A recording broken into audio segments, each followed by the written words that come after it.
하나님께 영광이 영원 무궁하도록 있기를 빕니다. 아멘. 여러분을 그리스도의 은혜 안으로 불러주신 분에게서 여러분이 그렇게도 빨리 떠나 다른 복음으로 넘어가는 데는 나는 놀라지 않을 수 없습니다. 실제로 다른 복음이 있는 것은 아닙니다. 다만 몇몇 사람이 여러분을 교란시켜서 그리스도의 복음을 왜곡시키려고 하는 것뿐입니다. 그러나 우리들이나 또는 하늘에서 온 천사일지라도 우리가 여러분에게 전한 것과 다른 복음을 여러분에게 전한다면 마땅히 저주를 받아야 합니다. 우리가 전에도 말하였지만 이제 다시 말합니다. 여러분이 이미 받은 것과 다른 복음을 여러분에게 전하는 사람이 있다면 그가 누구이든지 저주를 받아야 마땅합니다. 내가 지금 사람들의 마음을 기쁘게 하려 하고 있습니까? 아니면 하나님의 마음을 기쁘게 해드리려고 하고 있습니까? 아니면 사람의 환심을 사려고 하고 있습니까? 내가 아직도 사람의 환심을 사려고 하고 있다면 나는 그리스도의 종이 아닙니다. 아멘. 자리에 앉으시기 바랍니다. 네, 기도하겠습니다. 은혜로우신 하나님, 오늘도 주님께서 주신 은혜를 우리가 기억하기를 원합니다. 우리의 죄악된 본성은 하나님의 은혜보다는 우리의 어떠함이나 행위를 자꾸만 의지하고 합니다. 오늘 복음을 우리가 들음으로써 다시 한번 우리의 영혼이 예수 그리스도만 바라볼 수 있도록 성령 하나님께서 이 시간 역사해 주시옵소서. 예수님 이름으로 기도합니다. 아멘. 지난 시간에 우리가 하나님의 은혜와 평화에 대해서 살펴봤습니다. 은혜와 평화는 바울 서신에 나오는 어떤 의례적인 표현에 지나지 않는 것이 아니었습니다. 이 은혜와 평화 안에 기독교의 핵심이 들어있다라고 설명을 드렸습니다. 은혜가 아니고서는 우리가 하나님과 평화를 이룰 수가 없고, 뿐만 아니라 인간들 사이의 평화도 오직 은혜로만 이루어진다는 것을 우리가 지난 시간에 살펴봤습니다. 사도 바울은 거의 모든 서신에서 은혜와 평화를 얘기를 하고 있고 인사를 하는데, 그 인사말 이후에 대부분의 서신에서는 그 서신을 받는 교회에 대한 칭찬과 감사가 있습니다. 심지어 굉장히 악명 높았던, 문제가 많은 것으로 악명 높았던 고린도 교회에 편지를 보낼 때에도 그 고린도 교회를 향한 칭찬과 감사가 담겨져 있습니다. 그런데 유독 이 갈라디아서 안에는 갈라디아 교회를 향한 칭찬과 감사 없이 바로 책망과 굉장히 강경한 표현으로 넘어가는 것을 우리가 볼 수가 있습니다. 왜냐하면 그 고린도 교회에서 일어났던 파벌 문제라든지 음행의 문제라든지 교인들 간의 어떤 법정 소송의 문제라든지 그런 것도 굉장히 심각한 문제이지만 다른 복음을 전하는 문제는 차원이 다른 문제이기 때문입니다. 다른 죄악들은 식물로 치면 이파리가 손상되거나 줄기 일부가 손상되는 정도라면, 다른 복음을 전하는 것은 뿌리 자체를 손상시키는 것과 같기 때문입니다. 그렇기 때문에 그 참된 복음의 문제, 다른 복음의 문제, 그것은 교회를 세우기도 하고 넘어뜨리기도 하는 중차대한 문제이기 때문에 사도 바울은 갈라디아 교회를 향한 칭찬과 감사를 스킵하고 아주 강경한 태도로 책망하고 있는 것입니다. 그래서 오늘 본문을 통해서 크게 세 가지를 함께 나눠보도록 하겠습니다. 다른 복음의 뿌리, 첫 번째 다른 복음의 뿌리, 두 번째는 다른 복음의 줄기, 세 번째는 다른 복음의 열매에 대해서 보겠습니다. 첫 번째는 다른 복음의 뿌리입니다. 5절을 보시면 하나님께 영광이 영원 무궁하도록 있기를 빕니다. 아멘. 아멘이라고 하는 것은 참되다는 뜻이죠. 이 말이 참되다, 진리이다, 강조하고 있습니다. 하나님께 영광이 있다는 것을 사도 바울은 힘주어 강조를 하고 있습니다. 왜냐하면 참된 복음은 하나님께 영광을 돌리지만 다른 복음은 사람에게 영광을 돌리기 때문입니다. 참된 복음이라 하는 것은 우리의 구원이 오직 그리스도의 하나님의 은혜로 주어지는 것이고 인간의 공로는 전혀 개입되지 않는다는 것을 말하고 있습니다. 하지만 다른 복음은 예수 그리스도를 믿는 것만으로 충분하지 않고 인간의 행위와 노력과 율법에 대한 순종이 들어가야 한다고 얘기를 하는 것이죠. 즉 사람의 어떠함과 사람의 행위에 조금 더 포커스를 맞추고 있는 것이 다른 복음입니다. 그래서 사람에게 영광이 가게 하는 것이 다른 복음이라는 것이죠. 지난주 말씀에서 제가 인간의 영적인 상태에 대해서 비유로 말씀드렸습니다. 그래서 인간의 영적인 상태는 깊은 바다에 빠져 있는, 그런데 수영을 못하고 있는 그런 상태와 같다는 것이죠. 수영을 못하는 사람의 특징이 무엇입니까? 수영을 못하면 가만히 있으면 되는데 구태여 살려달라고 막 발버둥치는 게 수용을 못하는 사람의 특징입니다. 그렇게 자신의 행위를 추구하고 자신이 애쓰면 애쓸수록 어떻게 됩니까? 더 깊은 바다에 가라앉게 됩니다. 힘을 빼고 가만히 물 위에 누워 있으면 몸이 뜨게 돼 있습니다. 근데 자꾸만 자신의 노력과 애씀을 추가하게 되면 헤어나올 수 없는 지경에 이르게 되는 것입니다. 그것이 인간의 지금의 상태입니다. 인간은 죄악이라는 깊은 바다에 빠져 있고 수영을 할지 모르기 때문에, 스스로 구원을 할 수 없기 때문에, 그럼에도 불구하고 스스로 뭔가를 계속 하려고 하면 할수록 수렁에 빠져드는 것이 인간의 영적인 그런 모습인 것이죠. 거기에서 우리에게 필요한 것은 우리가 더 노력하는 것, 더 발버둥치는 게 필요한 것이 아니라 우리와 함께 바다에 빠져서 우리를 건져내 주실 구원자가 필요한 것이고, 그분이 바로 예수 그리스도라는 것을 우리가 살펴보았죠.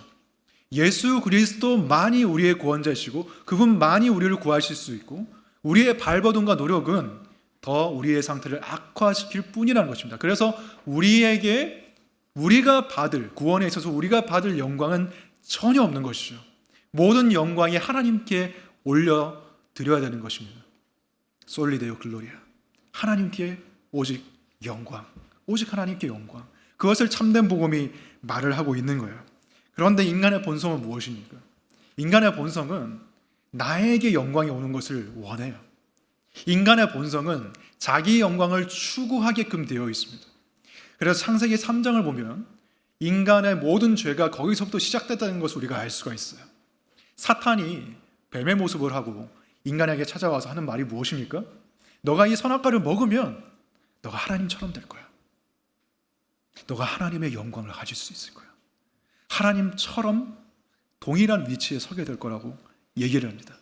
그 말을 듣고 보니까, 그 말을 듣고 나서 선악과를 쳐다봤을 때 이전에는 마치 그 선악과가 독극물처럼 보였다면, 그 말을 듣고 나니까 이제 선악과가 너무 탐스럽게 보이고 먹음직스럽게 보였다고 말합니다. 왜?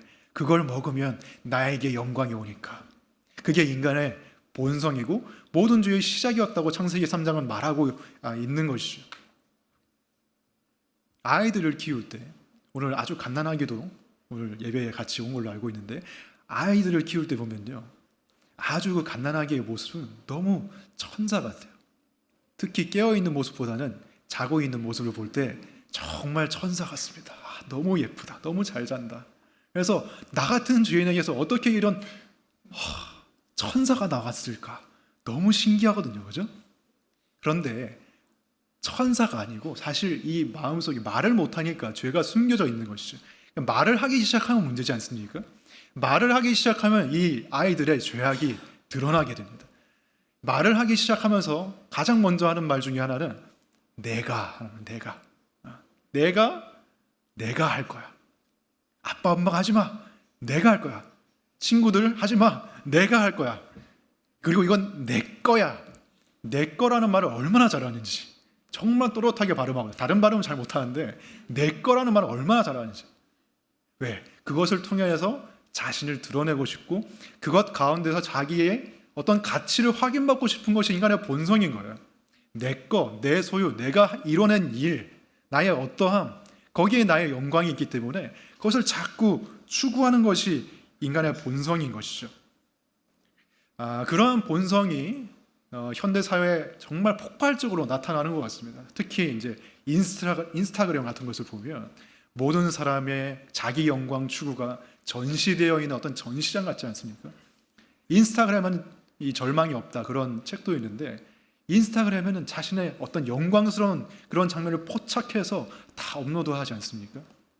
인스타하지 않으면 이제 카톡 프로필 보면 가장 인생의 찬란한 순간을 포착해서 거기에 이제 전시해 놓지 않습니까? 저도 마찬가지예요.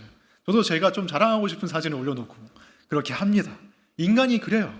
인간이 다 자신의 영광을 드러내고 싶어하고 거기서 존재 가치를 확인받고 싶어하는 것이 인간이에요. 꼭 SNS 안 하더라도 다 마음속에 조금의 부러워하는 마음, 누군가를 질투하는 마음, 시기하는 마음이 조금씩 있단 말이죠.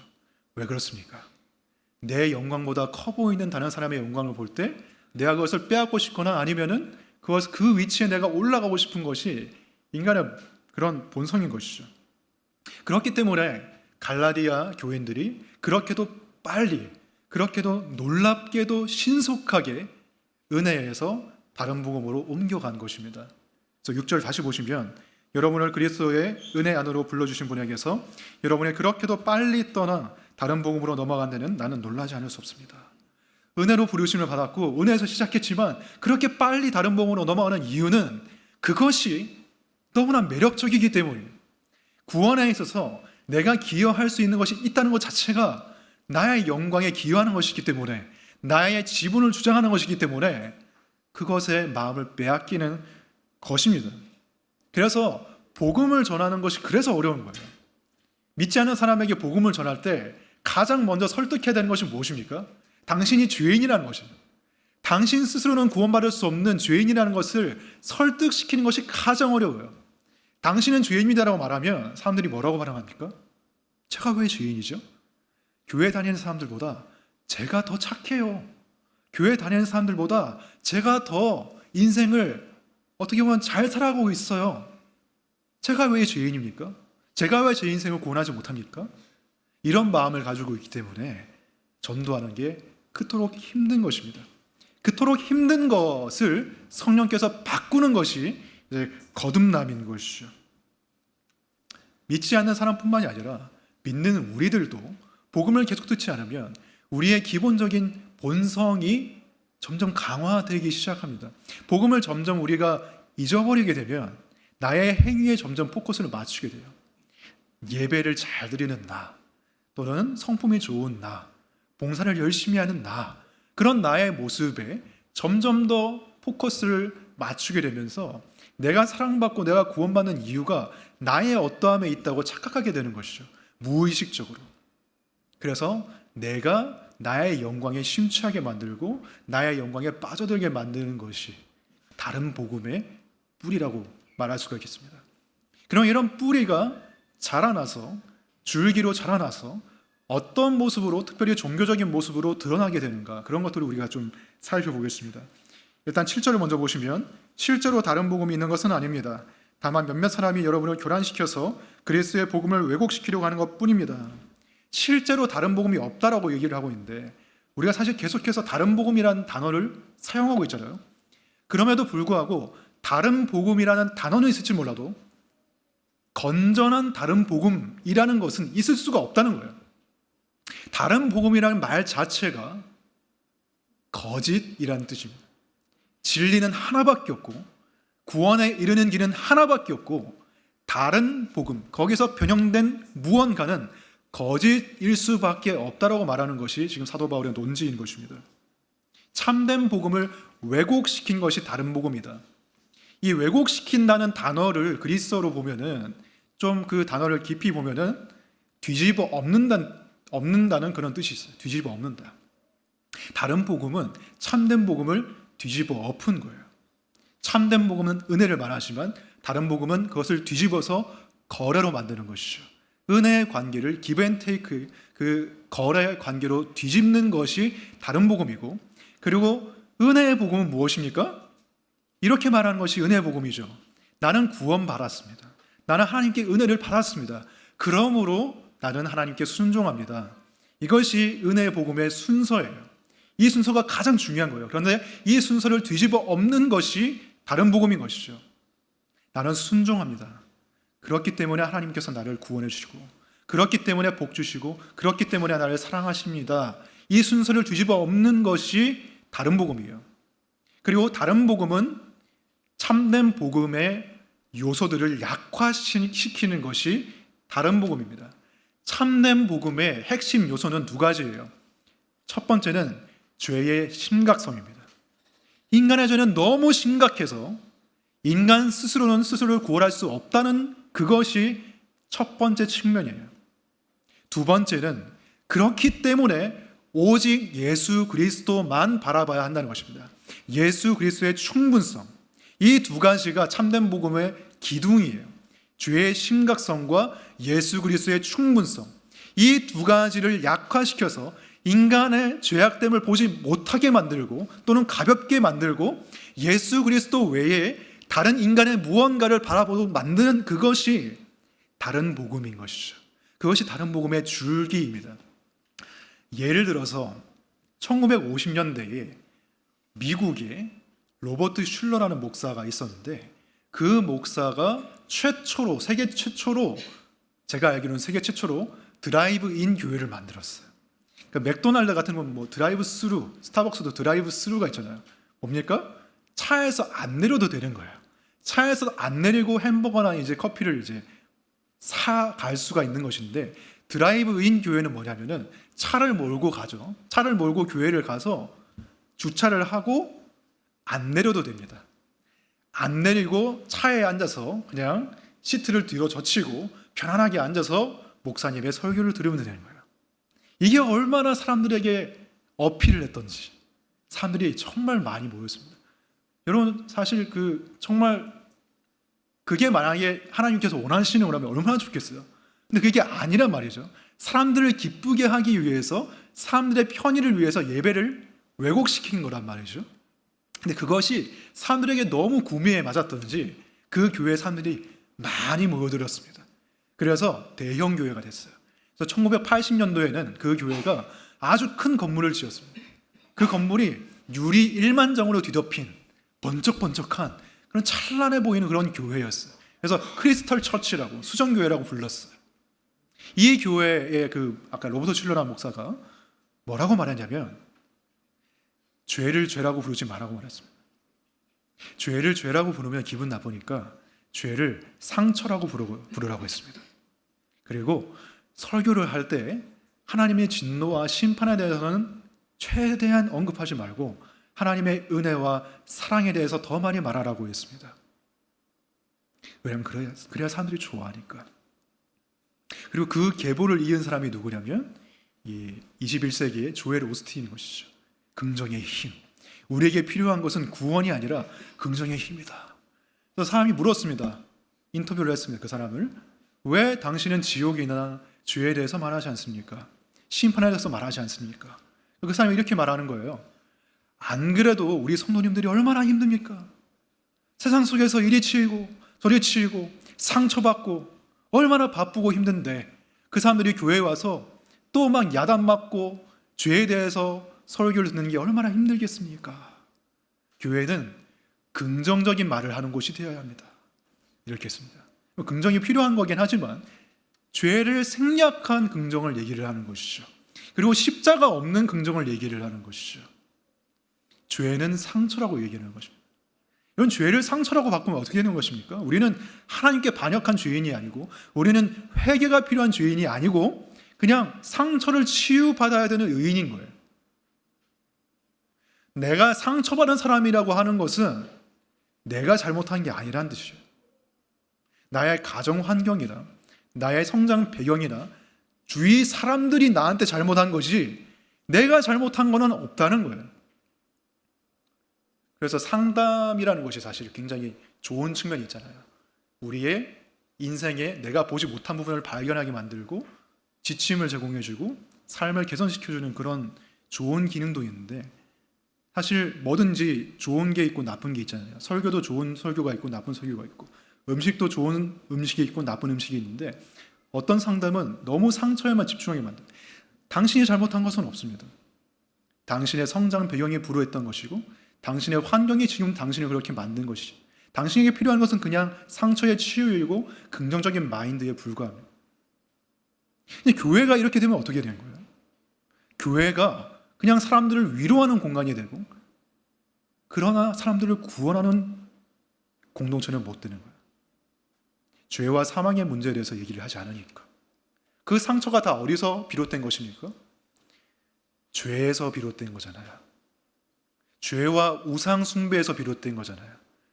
내가 하나님보다 더 의지하고 사랑하는 것이 있으니까 그 안에서, 그 망가진 세상 속에서 상처를 받는 것인데, 죄에 대해서 말하지 않는다면 그것은 진짜 치료를 제껴두고 피상적인 치료를 하는 것과 같은 것이죠. 근데 성경은 뭐라고 말하고 있습니까? 디모데후서 3장 16절을 보시면, 모든 성경은 하나님의 영감으로 된 것으로서 교훈과 책망과 바르게 함과 의로 교육하기에 유익하다고 말을 하고 있습니다.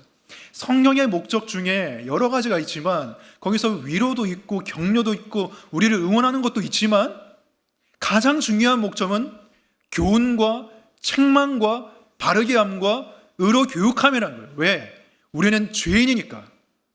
우리의 죄를 들춰내고 폭로해서 우리를 예수 그리스도께 데리고 가는 것이 성경의 주된 목적이지, 당신은 아무 잘못이 없고 당신은 그냥 치유만 필요합니다고 말하는 것이 성경이나 기독교나 교회가 아니라는 것입니다. 우리는 죄인이에요. 그냥 상처받은 의인이 아니에요. 예수님께서 말씀하셨습니다.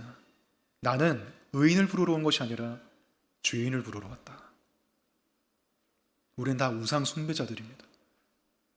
우리는 성경에 의해서 고침받아야 되는, 회개해야 되는 죄인들이 것이죠. 그게 복음이 말하는 것입니다. 복음의 첫 번째 핵심이 죄의 심각성이라고 했습니다. 두 번째는 예수 그리스도의 충분성인데, 예수 그리스도의 충분성에 대해서 말하지 않는 교회들이 있습니다. 다른 복음을 말하는데 특별히 21세기의 현대 교회 그리고 한국 교회 안에서 다른 복음 중에 요즘에 들어서 가장 큰 것 중에 하나는 저는 정치 복음이라고 생각해요. 예수님을 말하는 게 아니라 정치인을 더 많이 말해요, 설교 시간에. 예수님이 메시아가 아니고 이 사람을 밀어주면 이 사회에 구원이 올 거라고 얘기를 해요. 그리고 어떤 정치인을 악마화해서 이 사람과 우리가 죽기까지 전쟁을 해야 된다고 선포를 해요. 그리고 십자가와 부활도 다 정치에 대한 메타포로 변질되었어요. 이 정치인이 십자가를 지고 있다. 이 정치인이 재기에 성공해서 부활했다. 이런 식으로 복음에 대한 모든 용어들이 정치에 대한 것으로 변질되고 차용되고 있습니다. 그래서 다른 복음이에요. 정치가 구원을 준다고 말하는 것이 다른 복음이에요. 거기에 빠져든 많은 교회들이 있습니다. 정치는 중요한 것이지만 우리의 죄와 사망의 문제를 해결해 주지 못해요. 죄와 사망의 문제는 참된 복음만 해결하는 거예요. 그리고 뿐만 아니라 또 다른 종류의 다른 복음이 있다고 생각하는데, 전자는 약간 그런 측면이 있습니다. 약간 보수적인 교회가 그런 측면이 있고, 후자는 약간 진보적인 교회가 그런 측면이 있습니다. 세련됨을 추구하는 것이죠. 세상의 세련됨에 발맞춰 가야 된다, 교회도. 그래서 세상의 감성, 세련된 인테리어, 디자인, 그리고 민주적인 교회 운영 방식이라든지 건전한 재정 투명성이라든지, 그리고 어떤 타 종교에 대한 예의라든지 무례하지 않은 전도 방식이라든지 그런 것에 대해서 얘기를 많이 하는 것이죠. 다 좋은 거예요. 다 필요한 것이 우리 교회도 필요한 것인데, 그런데 그것을 말하면서 십자가에 대해서는 말하지 않는 거예요. 인간의 아름다움과 인간의 영광과 인간의 선함이 인간을 구원한다고 생각하는 것이죠. 도널드 반하우스라는 미국의 목사님이 이런 설교를 한 적이 있어요. 한 도시가 사탄에 의해서 점령되면 어떤 일이 일어나는가? 한 도시가 사탄에 의해서 점령되면 도시가 너무 깨끗해질 거라는 거예요. 음란물도 사라지고 주점도 사라지고 술집도 사라지고. 아니, 사탄이 점령했는데 왜 도시가 깨끗해지냐? 사탄이 점령했는데 사람들이 너무 다 나이스하고 세련되고 아름답고 예의 바르고 도덕적이라는 거예요. 심지어 종교적이라는 거예요. 하지만 아무도 그리스도를 설교하지 않는다. 왜 그렇습니까? 사람이 너무 아름다우니까. 사람이 겉으로 보기엔 너무 영광스럽고 사람이 겉으로 봤을 때 아무 문제가 없어 보이니까, 그렇게 계속 포장하니까, 거기에만 혈안이 되어 있으니까 예수님을 아무도 찾지 않고 아무도 예수님을 설교하지 않는 것입니다. 그것이 또한 다른 복음입니다. 인간의 영광을 너무 부각시킨 나머지, 인간의 죄악상을 너무나 인간의 모습으로, 인간의 방법으로 포장한 나머지 그리스도를 아무도 찾지 않는 것. 이것 또한 다른 복음이라는 것입니다. 그렇다면 우리가 다른 복음의 줄기에 대해서 살펴봤는데, 다른 복음의 열매는 무엇인가? 이 줄기의 끝에 맺혀지는 열매가 무엇인가 8절 9절을 보겠습니다. 그러나 우리들이나 또는 하늘에서 내려온 천사일지라도 우리가 여러분에게 전한 것과 다른 복음을 여러분에게 전한다면 마땅히 저주를 받아야 합니다. 우리가 전에도 말하였지만 이제 다시 말합니다. 여러분이 이미 받은 것과 다른 복음을 여러분에게 전하는 사람이 있다면 그가 누구이든지 저주를 받아야 마땅합니다. 사도 바울은 지금 두 절에 걸쳐서 같은 것을 말하고 있습니다. 다른 복음을 전하면 그게 누구이든지 저주를 받아야 합니다. 저주를 받을지어다. 기억개정에 이렇게 나와 있죠.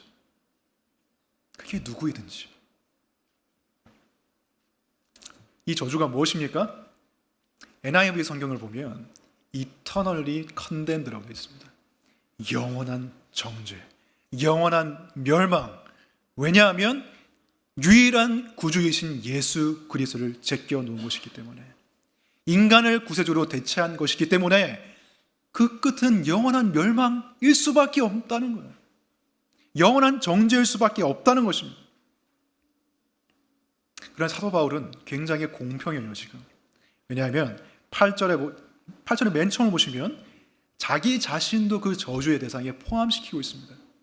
그러나 우리들이나 라고 말합니다. 우리들이나. 여기에 우리는 사도 바울도 포함되어 있는 거예요.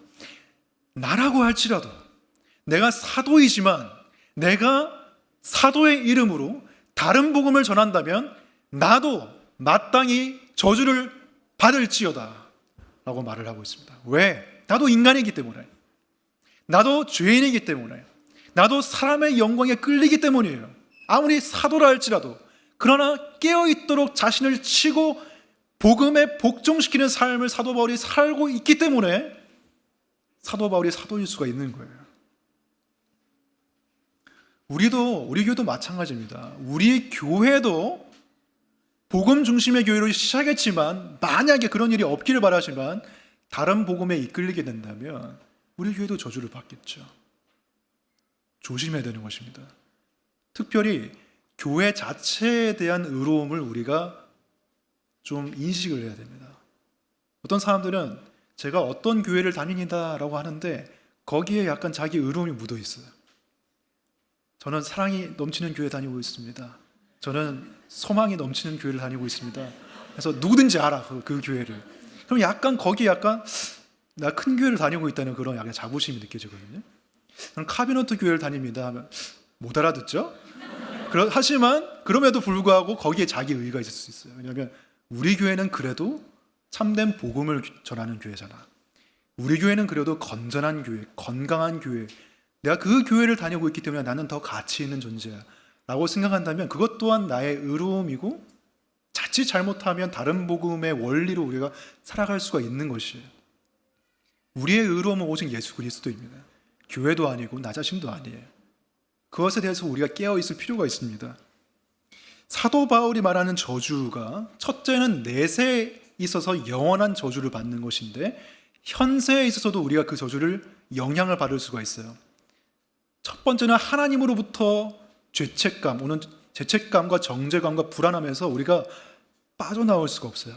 나의 행위에 집중하게 되면, 나의 어떠함과 나의 성취에 집중하게 되면 약간 우리가 정신병까지는 아닌데 그 근처에까지 갈 수가 있어요. 저도 그랬던 것 같아요. 내 행위에 집중하니까 내가 정말 경건하고 내가 봤을 때도 착하게 살았을 때는 나보다 천국에 가까운 사람이 없어. 나는 정말 천국 하늘의 시민권자야. 나는 정말 하나님의 아들이야. 이런 생각이 막 충만해요. 그런데 또 어느 날은 내가 그렇게 살지 못한단 말이에요. 내가 형편없이 살아가는 때도 있단 말이에요. 그럴 때는 내가 진짜 지옥 백성 같은 그런 느낌이 든단 말이죠. 그렇게 막 절망하고 있다가 어느 날 찬양을 부르는데 눈물이 나는 거예요. 다행이다. 눈물을 흘려서 이 눈물이 나의 구원의 증표야. 이렇게 생각하는 거예요. 그러다 나는 은혜에 대한 감각이 있구나. 난 그래도 복음을 믿는 사람이구나. 말하면서 막 눈물을 막 흘려. 근데 그 다음날 또 죄를 지어. 어제 눈물은 뭐였지? 이런 생각이 또 드는 거예요. 나는 뭐지 도대체? 난 괴물인가? 그런 삶에는 불안감과 정죄감만 있을 뿐이에요. 계속 왔다 갔다 하는 것이죠. 롤러코스터를 타는 거예요. 그런 삶에서 벗어날 수 있게 하는 것이 참된 복음이에요. 왜? 참된 복음은 수시로 바뀌는 나의 행위와 나의 어떠함과 나의 감정의 기초를 두는 것이 아니라 이미 일어난 예수 그리스도의 십자가와 부활의 기초를 하기 때문에 바꿀 수가 없는 거예요. 우리가 구원받은 것은 우리의 믿음이 강하기 때문이 아니에요. 믿습니다 하는 그런 강함이 있기 때문에 우리가 구원을 받는 게 아니에요. 예수 그리스도가 강하시기 때문에 우리가 구원을 받는 거예요. 여러분들 다 의자에 앉아 있잖아요. 의자에 앉아 있는데 막 하체 근육이 막 펌핑 돼가지고 그렇게 막 허벅지가 튼튼하신 분만 의자에서 쉴 수 있는 게 아니란 말이죠. 자신의 하체 근육이 강함 때문에 의자에 앉아 있을 수 있는 게 아니에요. 아무리 하체 근육이 강해도, 아무리 열심히 운동을 해도 의자 자체가 부실하면 그냥 자빠지는 거예요. 근데 아무리 내가 근육이 없어도 의자가 튼튼하면 나는 앉아서 쉴 수 있는 거예요. 마찬가지로 우리의 믿음은 보잘 것 없어요, 사실. 의심도 하고 또 약해지기도 하고 좋아질 때도 있어요. 하지만 겨자씨 만한 믿음만 있으면 우리의 믿음의 대상이신 예수 그리스도께서 우리를 구원하시는 것입니다. 그래서 우리는 쉴 수가 있는 것입니다. 그래서 우리는 불안해하지 않을 수가 있는 것입니다. 그것이 하나님과의 관계에서도 영향을 미치지만 사람과의 관계에서도 영향을 미치죠. 우리가 하나님으로부터 오는 정죄감과 죄책감과 그 불안감도 힘든 측면이 있지만 더 힘든 것은 사람에게 거부당하는 느낌, 사람에게 가치 평가를 제대로 받지 못하는 느낌, 사람에게 내가 죄책감 느끼고 사람에게 어떤 거절감을 느끼는 것이 더 클 때가 있습니다. 그것 또한 참된 복음을 우리가 따르지 않기 때문이에요. 나의 영광이 나의 어떠함과 그것을 인정해주는 다른 사람에 의해서 달려있다고 생각하기 때문에 그 원리 가운데 자기 영광 추구를 하면 할수록 거기에 매이면서 불안해지고 저주에 빠지는 것입니다. 사람들이 나를 인정해줄 때 너무 기뻐. 세상을 다 가진 것 같아요. 근데 사람들이 나를 조금만 무시할 때도 하면 그냥 막 동굴 속으로 들어가는 것이. 그런 불안감 속에서 우리가 살아갈 때가 많지만 우리가 그 모든 저주에서 해방될 수 있는 이유는 무엇입니까? 갈라디아서를 보면 저주에 대한 내용이 또 한 번 언급되는 장이 있는데 거기가 갈라디아서 3장입니다. 갈라디아서 3장을 보시면 이런 말씀이 있습니다. 그리스도께서 우리를 위하여 저주를 받은 사람이 되심으로써 우리를 율법의 저주에서 속량해 주셨습니다. 기록된 바 나무에 달린 자는 모두 저주를 받은 자이다 하였기 때문입니다. 우리가 영원한 정죄와 그리고 이 땅에서 살아가면서 모든 불안감과 죄책감과 정죄감에서 빠져나올 수 있는 유일한 이유는 예수 그리스도께서 나무에 달리셔서 우리의 모든 저주를 감당하셨기 때문입니다. 그 때문에 우리가 하나님과의 관계에 있어서도 안정감을 가질 수 있는 것이고 사람들과의 관계에 있어서도 흔들리지 않는 담대함을 가지게 되는 것입니다. 그래서 사도 바울이 10절에서 이렇게 말하는 것이죠. 내가 지금 사람들의 마음을 기쁘게 하려 하고 있습니까? 아니면 하나님의 마음을 기쁘게 해드리려 하고 있습니까? 아니면 사람의 환심을 사려 하고 있습니까? 내가 아직도 사람의 환심을 사려고 하고 있다면 나는 그리스도의 종이 아닙니다. 사도 바울의 사람들의 눈치를 보지 않고 사람들의 죄에 대해서 얘기하고 그리스도의 충분성에 대해서만 굳게 선포할 수 있었던 이유는 사람들의 인정과 사람들로부터는 그 죄책감과 거부감에서 해방됐기 때문입니다. 그 모든 저주에서 해방됐기 때문입니다. 사람들이 자신의 가치를 평가할 수 없다고 생각하는 거예요. 사람들은 나의 가치를 감히 평가할 수 없어요. 왜? 하나님께서 나를 의롭다 하셨기 때문에, 자기 아들을 버리시면까지 나를 선택하셨기 때문에, 그만큼 나는 귀한 존재이고 나는 하나님의 예수 그리스도의 보혈로 구원받은 그 보혈의 가치가 나의 절대값이 되어버린 거예요. 사람들이 뭐라고 하든지, 세상이 뭐라고 하든지 나의 가치는 변하지 않는 거예요. 그 확실한 기초 위에 섰기 때문에 사도 바울은 사람의 눈치를 보지 않고 뚜렷하게 선명하게 복음을 전하는 사람이 된 것입니다. 여러분들이 사람의 눈치를 보지 않고 복음에 입각해서 살아가려면 이 참된 복음을 꽉 붙잡아야 되는 거예요. 나 대신 저주를 받으신 그래서 나에게 무한한 축복과 사랑을 주시는 하나님의 그 구원, 그 구원의 기초 위에 우리가 설 때에 우리는 진정한 평화에 이를 수 있는 것입니다. 우리는 진정한 정말 우리가 바라던 영광을 얻게 되는 것입니다. 내가 아무리 내 자신을 위해서 영광을 추구해도 얻을 수 없었던 영광, 그것은 무엇입니까? 하나님이 주시는 영광이죠. 예수 그리스도의 영광, 그 옷으로 우리를 입혀주시는 것입니다. 내 행위를 자랑하는 데에는 그 예수 그리스도의 완전하신 그 영광스러운 옷을 우리가 입을 수가 없어요. 오직 나는 무능한 죄인이지만 예수 그리스도의 하나님의 은혜로 구원받았던 그 참된 복음만이 우리에게 진정한 영광의 길을 줄 것입니다. 그 길로 나아가는 저와 여러분이 되기를 축원합니다. 기도하겠습니다. 하나님 아버지, 다른 복음은 없습니다. 오직 예수 그리스도만이 우리의 구원자이십니다. 그럼에도 불구하고 우리 마음속에 여전히 나의 영광을 추구하고 싶은 마음들이 있습니다. 하나님, 이 뿌리 깊은 죄성을 진리의 말씀으로 교훈하여 주시고 책망하여 주시고 바로 잡아주시기 원합니다. 우리의 소망은 오직 예수 그리스도 안에 있습니다. 십자가만이 우리의 소망입니다. 십자가만이, 예수 그리스도의 부활만이 우리의 참된 영광입니다. 그 영광을 붙잡고 나의 영광을 거기에 그 추구의 노력에 우리가 매이지 않고 참된 평화로 나아갈 수 있도록 인도해 주시옵소서. 예수님 이름으로 기도합니다. 아멘.